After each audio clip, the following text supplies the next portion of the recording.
Assalamualaikum warahmatullahi wabarakatuh. Perkenalkan, nama saya Rizky Anita. Hari ini saya akan mempresentasikan dampak ekonomi kapitalisme terhadap kesejahteraan tenaga kerja bersama 3 rekan saya lainnya, yaitu Intan Lestari, Keanu Gerald, dan Muhammad Nafta. Selanjutnya akan dilanjutkan oleh rekan saya.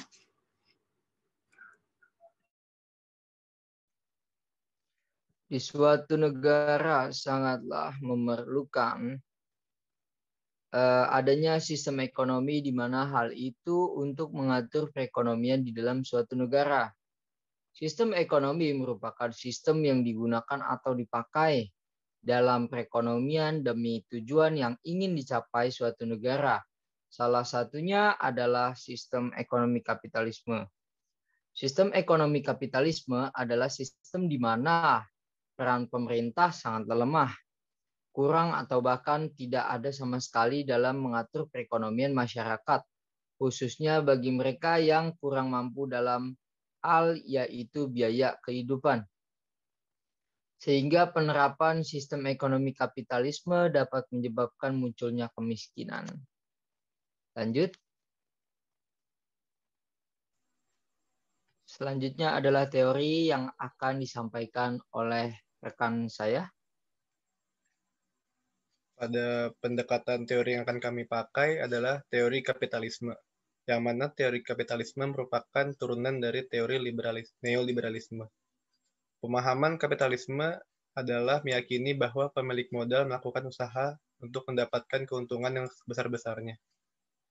Dalam paham ini, pemerintah tidak dapat melakukan intervensi pasar guna mendapatkan keuntungan bersama. Ada banyak kekurangan daripada teori ini. Antara lain, 1. Kebebasan pasar menyebabkan persaingan untuk meraih keuntungan sebesar-besarnya. Hal ini menimbulkan terbentuknya monopoli, kolusi usaha, dan konglomerasi sehingga mengancam pengusaha yang lemah. 2. Pengusaha cenderung memiliki keinginan untuk mendapatkan keuntungan sebesar-besarnya dengan usaha seminim mungkin, dengan cara memotong gaji pegawai atau memangkas jumlah tenaga kerja yang mana hal ini dapat menyebabkan terjadinya pengangguran. 3. Mendorong semakin terlihatnya kesenjangan antara golongan ekonomi kuat dengan ekonomi yang lemah. 4.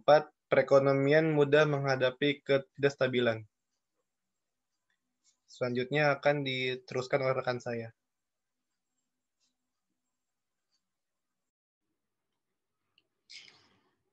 Selanjutnya, permasalahan. Sistem kapitalis ini mengandung banyak hal yang tidak adil, di mana pihak yang mempunyai power atau pemilik modal dengan bebasnya berfoya-foya dengan keuntungan yang bukan mereka sendiri yang mengerjakannya. Sedangkan masyarakat yang kurang mampu, yang hanya menjadi buruh, di mana mereka yang memberikan keuntungan kepada pemilik modal hanya diberikan upah yang seharusnya tidak sesuai dengan apa yang telah dia kerjakan. Masyarakat yang kurang mampu hanya akan terus hidup dalam kesengsaraan yang mengakibatkan kemiskinan. Di sini, apabila para buruh tidak sesuai dengan kebijakan yang dibuat oleh kapitalis, yang mungkin kurang mensejahterakan pegawainya, maka setiap saat para pekerja tersebut akan dipecat dengan mudahnya. Itulah yang menyebabkan betapa mudahnya mereka menciptakan pengangguran. Atau mungkin mereka para kapitalis ini tetap memproduksi barang dengan jumlah yang cukup besar, tanpa melihat kondisi di pasar yang mereka pikirkan hanyalah dengan produksi barang yang cukup besar, para pengusaha akan memperoleh keuntungan yang besar. Selanjutnya ke pembahasan. Setelah sudah dipahami sebelumnya bahwa pemahaman kapitalisme dikuasai oleh para pemilik modal dan memanfaatkan modal tersebut untuk menghasilkan uang yang lebih banyak. Karena orientasi mereka hanyalah mendapatkan keuntungan sehingga kesejahteraan para tangan yang menopang kekayaan mereka kurang diperhatikan. Kapitalis di sini adalah seorang pembisnis atau pengusaha. Mereka adalah menghasilkan uang. Dan tak sedikit dari mereka yang merugikan kaum menengah ke bawah karena para kapitalis lebih memilih untuk menjalankan pabrik-pabrik mereka dengan kapasitas 50 atau 70% untuk mempertahankan agar produk-produk yang dihasilkan tetap langka dan mereka bisa menjualnya dengan harga tinggi. Dan para kapitalis ini perlu dipertahankan adanya pengangguran, perlu mempertahankan adanya pengangguran agar upaya pekerja bisa tetap rendah. Buruh yang berjuang untuk mendapatkan upah yang lebih baik setiap saat bisa mereka pecat dan digantikan dengan calon buruh-buruh yang telah menunggu dalam antrian panjang. Kapitalisme tidak bisa memberikan buruh bangunan pergi kerja dan membangun rumah cukup untuk semua orang. Selanjutnya akan diteruskan oleh rekan saya. Ya, oke, kita masuk ke solusi. Pertama itu pembangunan sumber daya manusia. Dalam konsep ini, yang menjadi fokusnya adalah bagaimana membangun keadilan sosial dalam ekonomi. Reformasi konsep tenaga kerja, moral, pendidikan, dan juga perilaku manusia sebagai konsumen. Kedua, yaitu adalah konsep kepemilikan. Dalam konsep ini ditekankan aturan pembangunan dalam kepemilikan kekayaan, hubungan antara pengusaha kecil, menengah, dan besar, dan juga restrukturisasi sistem keuangan.